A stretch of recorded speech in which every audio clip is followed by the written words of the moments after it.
We're big fans of John Kenneth Galbraith because his book, A Short History of Financial Euphoria, is an excellent book. Brilliant. We have tons of copies at the office if you want one here in the audience.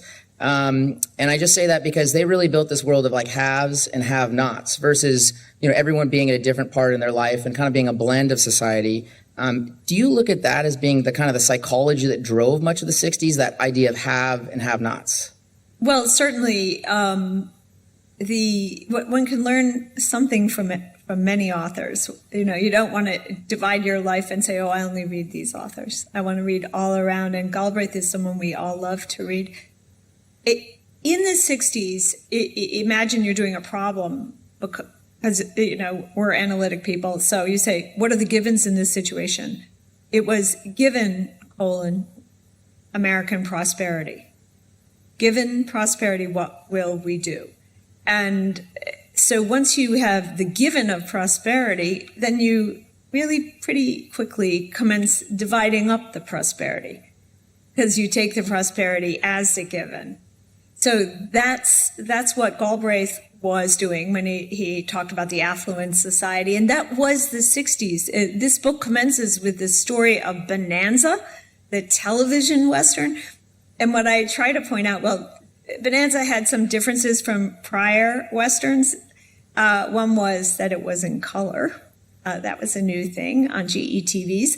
But two was, it was really about how do you spend your money, wealth management as a society, rather than how do you make your money or how do you make your community using the bonanza of what God has given you or what the economy has given you. Very different attitude to how do you make it and even survive, which would be a Depression era Western, where life is so tough, survival is all we ask. Bonanza was given wealth, what do we do next? And that's the 60s. Cole reminded me it's Ronald Reagan's birthday. Yeah, Reagan's just birthday. Very random, sorry. Yeah. Yeah. I saw Al Stewart in concert at Cordner Hall in 1977 with my college roommate, Bill Way, who's here in the audience. So Reagan is 112? Something like that. Something like that. Yeah. I'm glad you know that. Remember his great line in the second debate? He said, "You're not going to use the youth of my opponent as a negative for him," right? So Walter Reuther was the face of the United Auto Workers. He had many socialist bents to him, but considered communism evil and un-American. Did he really consider it un-American or just palatable for the electorate? Probably un-American, but let me just say his name first. Walter Reuther, because it's not a name you hear anymore. Who's that? It's spelled kind of strange, sort of like Reuters, Reuther. It's a German name. It's not heard nowadays. It was on the news every night in the 1960s. It would go Vietnam, casualties. Walter Reuther said. Walter Reuther was the head of the United Auto Workers, which is not the biggest union, but it was sort of the knife at the tip it was the bayonet point at the tip of the union weapon. He was the spokesman for the UAW, the auto workers. He was also the leader of the CIO, AFL-CIO. And Reuther wanted America to be a social democracy. First, he wanted union workers to live in a social democracy. He accomplished that. He was a very gifted leader, probably the most charismatic fellow in both Great Society, because this is sort of his story. So he made U.S. workers have all the benefits they ought to get, of course, in the 50s. And then he decided to up the game and make all America move into the middle class. Nothing wrong with that, except that the unions didn't, and the automakers didn't have an awareness of international competition. So it's the same story as in the UK or Germany. We overpaid our workers. Of course, we love them. We overpaid them. Someone else made the cars. And there was a second point I want to make about Reuther, because it was really the area I discovered the most in researching Great Society. The union game where, let's see, something electric breaks, you have to halt the line and wait for the union man from the electric the electricians union instead of the UAW to come fix it because that's the rule. It's sort of a theater, right? We all observe everything about unions. That was too expensive, and it caused a lot of antagonism on the assembly line. And workers weren't actually asked questions about that. They just played the union game and got paid well for a very dreary job. Assembly line work was horrible.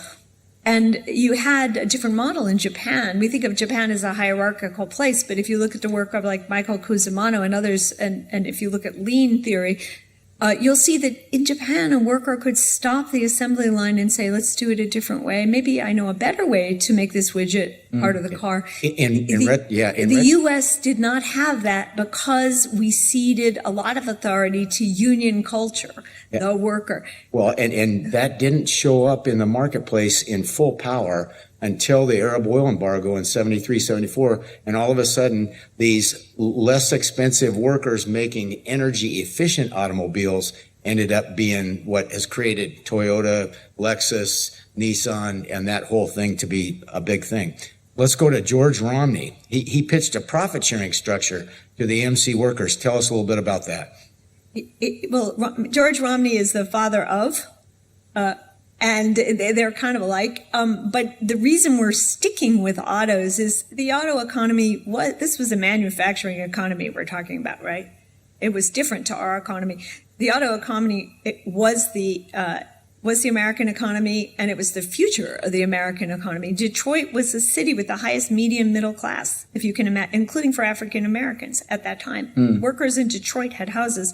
So Romney had a couple of innovations. He was at, AMC. AMC, yep. Right? AMC, blanket.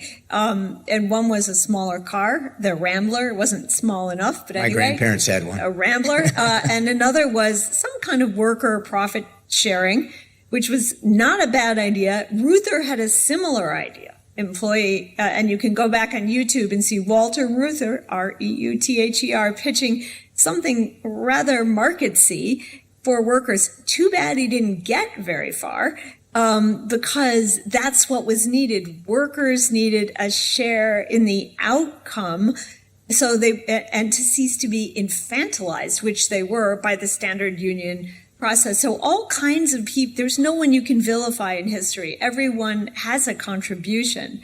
And Romney saw that workers needed more than a good paycheck and an extra hour or two off and a great union hospital, which they had, automaker union hospital. There were fine hospitals then. And today when you say, you watch Michael Moore and you learn about the tragedy of Flint and the water, it's not what killed Detroit, what made the power belt the Rust Belt. It was sadly that we charged too much for cars and paid our workers more than we could afford. So they went away. We murdered our own industrial center by not acknowledging to ourselves certain things that we couldn't afford. Yep. Johnson kicked off his Great Society speech at the University of Michigan, ironically, isn't that where Romney was also, in 1964, June. He wanted to be a bold Texan. We got a few bold Texans in the audience today, yep. And we're thrilled about that. And he knew that this was kind of an error that Kennedy was making, because Kennedy had this weird thing. His dad was the ultimate capitalist, bootlegging alcohol from Canada and arbitraging it in the United States. So he had this funny dichotomy. So tell us a little bit about the dynamic and how Johnson was differentiating himself with that speech. From JFK. Yes. Right. So you recall, John F. Kennedy was president. Alas, he was assassinated, and the vice president, Johnson, becomes president. Johnson is very intimidated by the Kennedy style and the Kennedy power. Who is Kennedy anyway? Who is his brother, who's Attorney General? This twerp, right? Who are these people? And he's, on a good day, he to honor Kennedy, he builds out on what Kennedy had committed to do but hadn't been able to achieve. For example, Kennedy saw tax cuts. Congress wouldn't go along. Johnson, the master of the Senate, when he becomes president, passes those tax cuts, which, by the way, were good for our economy, the Kennedy-Johnson tax cuts. he swears he's going to execute on what Kennedy promised, get to the moon. But he also has his own ambition to go farther than Kennedy, to out-Kennedy Kennedy. And that's really what the Great Society speech, which is where he announced the idea. He didn't say we're going to have a good society, right? He said we're going to have a great society. Great is a very dangerous adjective. We're going to have a great society. Announced it at Michigan. And he said, look to himself and to his colleagues, I'm going farther than Kennedy. I'm going to achieve more. And of course, the distinction between them, which gave him in terms of legislation a huge advantage, was that, again, Johnson was the master of the Senate. They said Johnson got laws through the way other men eat chocolate chip cookies. And that's great, but it's not it can't be the only metric. Inputs cannot be the only metric. Sure. You need the outcomes. And he wasn't so concerned about that, President Johnson. So the other thing that I love in your book, California used to be a lot more sensible, is what I learned in your book. I didn't know that in my lifetime, by the way. A big theme is this idea of national politics or national issues versus local issues. Your writing on Sam Yorty, who is the mayor of Los Angeles, fits this theme so well. Teach our listeners about who Yorty was and why he was important in the 1960s. Well, what is a mayor, right? What is a mayor? Does a mayor matter? In the olden days, the mayor, up until 1936, the way America worked in peacetime was the mayors and the states, city, municipal, county, state, plussed up to a larger presence in the U.S. economy than the federal government in peacetime. That had shifted, right? Washington suddenly became bigger than towns and states.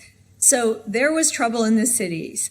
African Americans weren't gaining ground. A very serious problem. Television came to the cities.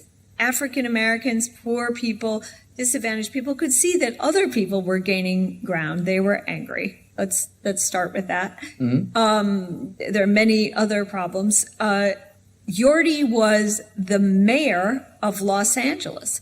And he had ideas, because he was supposed to be in charge of Los Angeles, on how to fix that. He also applied for federal grants when the Great Society came along, which was Johnson. And the story that I tell here is, it's like payroll protection or any other grant or any other bid you place with the government. It's an awful lot of paper, an awful lot of weight, an awful lot of slippage between what you're promised and what you get. And slippage is a sign of corruption, right? When it's like a used car dealer. He had people lined up to hire. He intended to hire youth over the summer and have them work in the library. And I don't know, one of the jobs he was going to have was to print out library cards for people, make work for high schoolers to give them a sense of reading in future. It's not a terrible idea. But the money just didn't come because the bureaucrat in charge of Yorty didn't favor Yorty, basically. And it was very hot that summer in Los Angeles, and there was the terrible Watts riot, which we began with as the riot very recently, with a man, being dragged away, calling for his mother.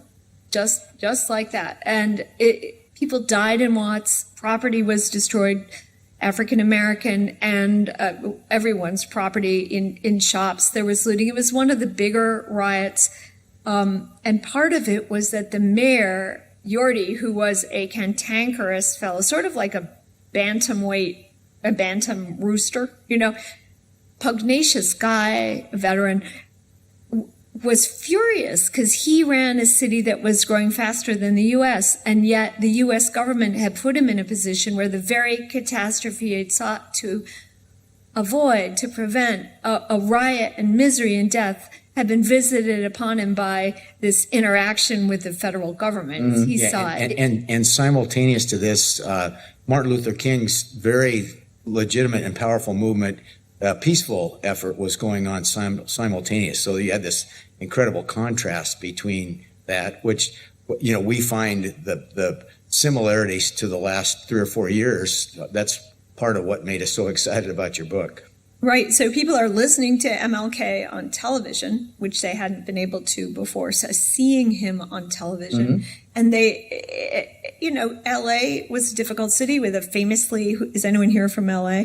A famously difficult police force, tough, undertrained. But it was a story, and this happened to a lot of the mayors. In this book, there's a chapter called The Revolt of the Mayors.